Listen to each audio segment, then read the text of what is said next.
Pe 23 noiembrie a avut loc inaugurarea magazinului Parket Avenue, un magazin de excepție în care veți găsi diverse tipuri de pardoseli și tavane create pentru încăperi cu variate destinații, centre medicale, birouri, hoteluri, săli de sport, restaurante, precum și case de locuit. Сегодня здесь происходит небольшая презентация нашего нового первого в Молдове шоурума напольных покрытий. В нашем магазине собран самый широкий выбор паркетных решений, паркетного пола, самый широкий выбор деревянных полов. Все, что касается частного интерьера, вы можете подобрать в нашем магазине. În noul magazin Parket Avenue găsiți parchet multistratificat sau din lemn masiv, o gamă largă de laminat din Germania, pardosel din vinil, linoleum natural, mochetă, pardoseli sportive și industriale, precum și soluții originale pentru tavane. На сегодняшний день мы единственная компания в Молдове, которая может предоставить своим клиентам вот такой вот нестандартный массив с искривленной доской.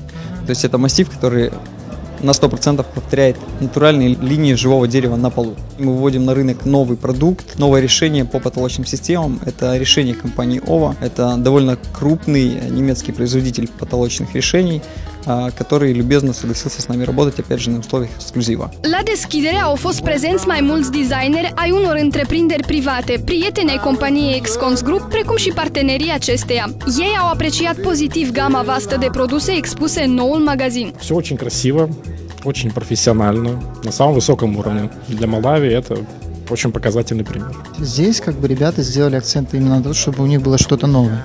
И, в принципе, они с этим sправились.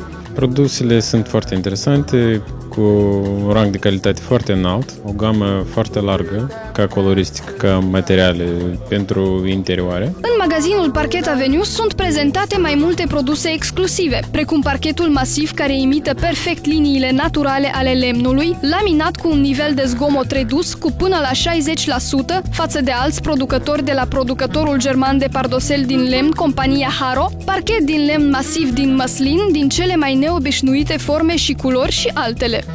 Я видел для себя несколько интересных новых технологий. Меня впечатлил ламинат, который укладывается на каучуковые дорожки, и голландский паркет неправильной формы. Вот, пожалуй, это такие для меня действительно новинки. Una din principalele direcții de activitate ale companiei Excons Group este realizarea diverselor proiecte medicale. În noul magazin Parket Avenue este expusă cea mai diversă gamă de materiale antibacteriene pentru pereți și pardoseli, ideale pentru cabinetele medicale de diagnosticare, de operare sau pentru camerele destinate pacienților. Calitatea acestor produse este confirmată prin mai multe certificate europene. Ce au prezentat ei azi este o poziție nouă care au ei pe piață.